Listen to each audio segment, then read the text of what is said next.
Bonjour, j'enchaîne avec le deuxième tuto qui porte sur les tests de connaissances.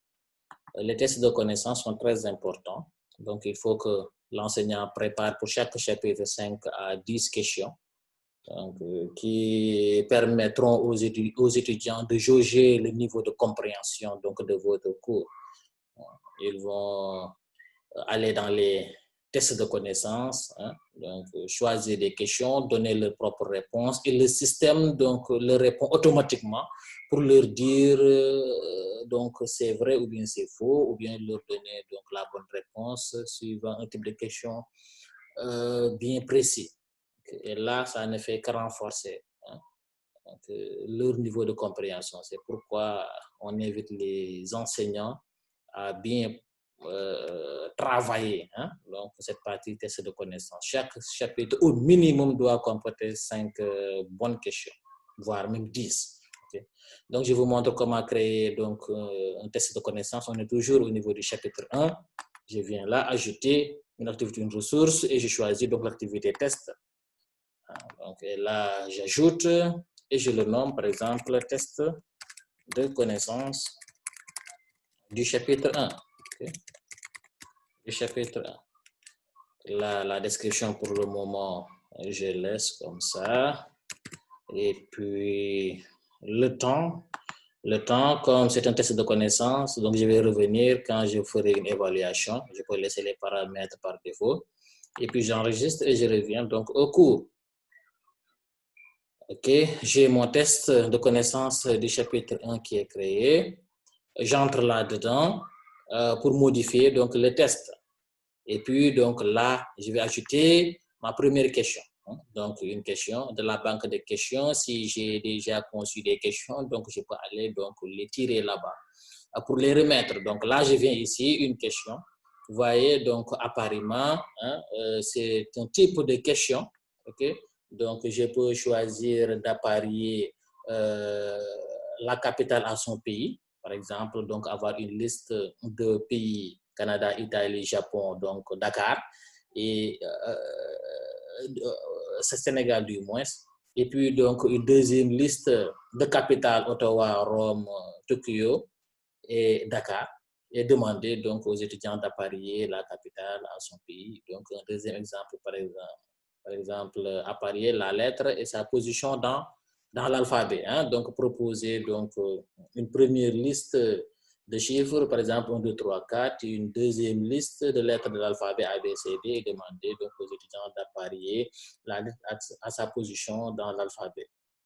Donc, calculer, là, on va avoir quelques fonctions mathématiques, là aussi à choix multiples. Donc, il y a le type de question choix multiples. Une question peut être vraie, ou bien même plusieurs. Une réponse peut être vraie ou bien plusieurs réponses, même vraies en même temps. Donc, composition, là, on va revenir sur composition quand on découvrira l'évaluation en ligne. OK, donc numérique, on peut avoir donc des questions dans d'autres versions avec trou, quoi, trou. Donc, par exemple, les enseignants d'anglais savent de quoi je parle. Donc, tu donnes une phrase, tu laisses des pointillés et puis donc tu complètes et les étudiants donc vont compléter. Vrai, faux, ouais, donc ça existe. On va commencer par exemple par vrai, faux. Je vais ajouter ce type de question, nom de la question. Donc, je vais donner comme nom, par exemple, lune. OK? Et puis, donc, le type de la question sera quoi? Je vais donner une phrase affirmative. Vous dites, par exemple, que la lune donc, est un satellite. Est un satellite de la Terre. Okay? Ici, il faut veiller à donner des phrases affirmatives, mais pas des phrases interrogatives, par exemple, du genre « Est-ce que la Lune est un satellite ?» Donc là, il faut éviter. Donner des phrases affirmatives. Donc, si la réponse est vraie, ici, donc, il faut choisir vrai. Okay, et donner donc le feedback si la réponse donc, est vraie. Donc là, on peut dire que la Lune est un objet céleste, par exemple, est un objet céleste, ok, qui orbite autour de la planète, ok. Donc, c'est le seul satellite naturel, hein, donc de la Terre. Donc là, on donne plus de précision, hein, sur la réponse qui est vraie. Okay? Donc, on peut faire la même chose, donner un feedback pour la réponse fausse. Là, on dira donc le pourquoi c'est faux. Okay? Et tentative multiple, c'est à vous donc de voir une seule tentative ou bien donc plusieurs tentatives. Vous voyez, pénalité pour tout test incorrect. Hein? Donc là, on laisse et puis on enregistre. Okay? J'ai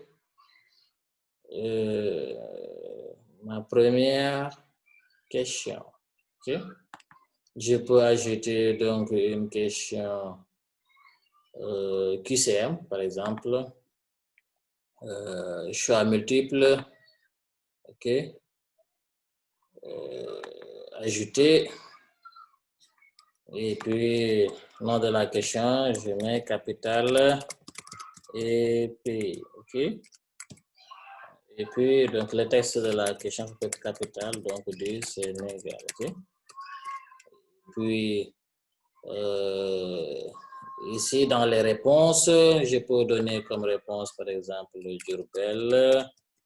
Ok, donc puis Saint-Louis, ok, Saint-Louis, puis Dakar, puis Thiès. Ok. Maintenant, si la capitale du Sénégal est Dakar, je vais venir ici, mettre la note 100%.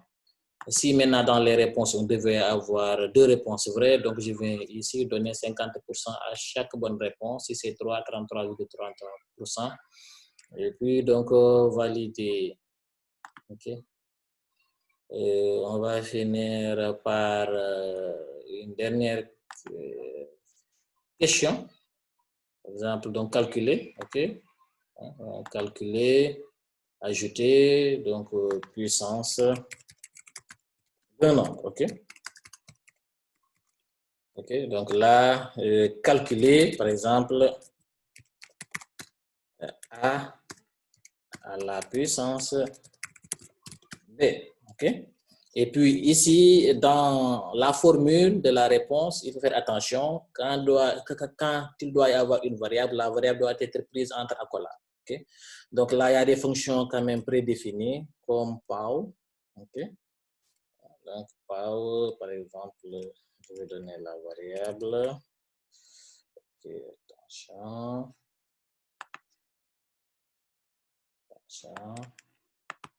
Au niveau des cours, POW, donc ici, l'accolade, il faut le chercher.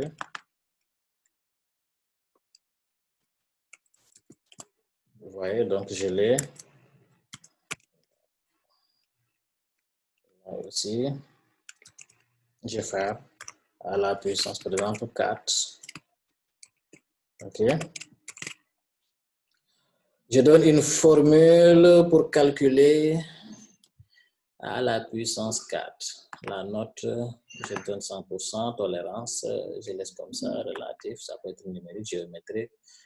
2 chiffres après la virgule, donc, et puis j'enregistre.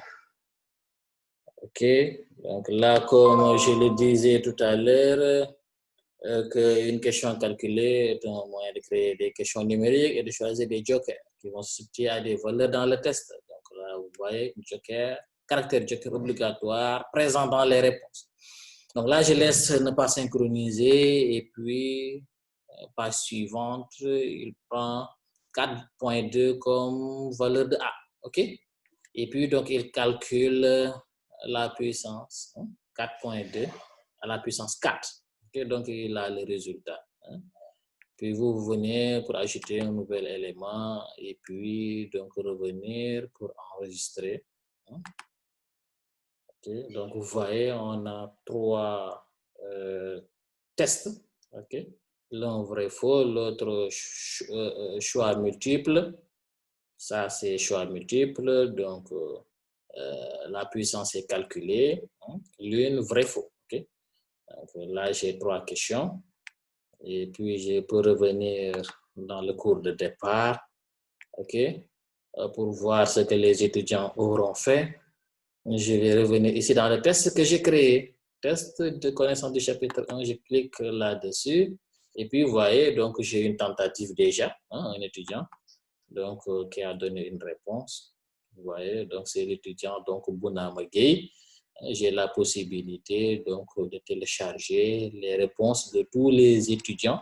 OK, donc, à tête reposée, je peux consulter, donc, davantage les réponses, apprécier, OK, donc, et voir la note même que je peux donner là, OK, par rapport, donc, à chaque test effectué. Okay? Donc là, c'est un fichier CSV qui peut être, donc, qu'on peut ouvrir depuis Excel. Donc, vous faites télécharger comme ça, et puis vous voyez, donc ouvrir avec Excel. Vous pouvez l'enregistrer quelque part dans votre ordinateur, prendre votre thé, donc, et puis revenir, apprécier en toute aisance. Je pense que c'est tout pour les tests de connaissances. J'invite les enseignants à parcourir les autres tests.